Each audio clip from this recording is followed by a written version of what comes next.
What can you do as an administrator on the Maddie's Pet Assistant website? Well, lucky you. There's a tab on the website that only admins can see, the Admin tab. I'll tell you all about that in a moment, but before I do, let me tell you about the Reports tab. We love data at Maddie's Fund and wanted to make sure that you data lovers out there had easy access to your organization's data. So we have reports, lots and lots of reports. You choose which ones you want to use them all, or use none of them. It's entirely up to you. You can filter each of the reports to pull up only the info you're interested in, and you can export reports to Excel.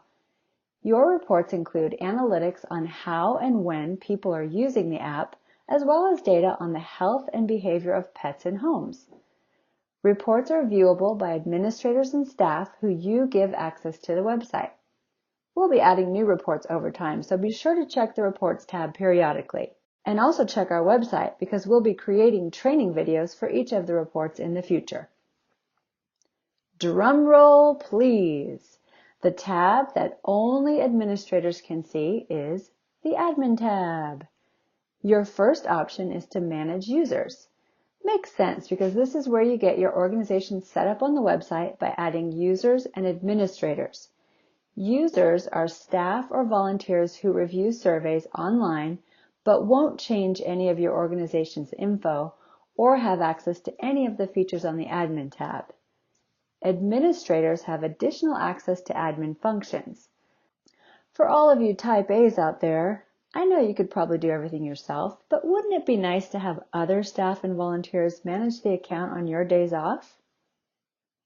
You basically have 4 options on this page. You can see a log of communications you've had with that user, edit their settings, delete them if they've been very, very bad, or they just leave your organization, or add a new user. To add a new user, you just need to enter their name, email address, and check if you want to give them administrator access or not. You can give them administrator rights so they can be like you and see the Admin tab, or you can leave that box unchecked if you're only adding them as a survey reviewer. You also have the option of marking users as active or not. This comes in really handy if you have someone go out on an extended leave of absence like maternity leave. The next option as an admin is to manage surveys. We have some optional surveys that you can decide whether or not your organization will use. The Thoughts About the App survey is an optional survey about the app to find out if adopters and foster caregivers think it's helpful. And there's an optional survey you can set up for adopters called Your Adoption Experience to ask them for feedback about their experience at your organization. This one's a great tool for you to assess your team's customer service skills and get feedback on your adoption process. We'll be adding more optional surveys in the future too. Want to feel like a real techie? Check out the Push Notifications option.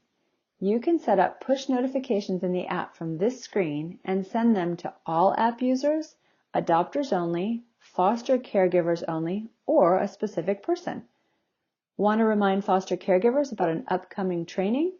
Set up a push notification and they'll receive the reminder directly in their phone or tablet. Voila! You're a tech genius. Your next option on the Admin tab is to schedule an email a specific number of days after the adoption or foster care date. Wouldn't it be great to automatically have an email sent 3 days after an adopter takes their pet home to remind them that your organization offers free training classes? And not have to do that manually every time? No problem. Let Maddie's Pet Assistant handle that for you. You can also schedule an email to be sent on a specific date. This is super helpful for events like an upcoming vaccination clinic or appreciation party. The last option on the Admin tab is Organization Details. You can update this page at any time. This is where you enter all of your organization details like how you want to use Maddie's Pet Assistant, your adoption and foster contacts, and more basic info like your address and logo. Some of the details you enter here will be viewable by app users, things like your logo, your organization description, and your emergency foster contact phone number. So now you know all things admin on Maddie's Pet Assistant. It's where all of the magic behind the scenes happens. From setting up your organization, to adding users, to setting up communications within the app, to pulling and exporting reports. If you want to learn more about Maddie's Pet Assistant, check out the other videos and resources at maddiesfun.org/MPA.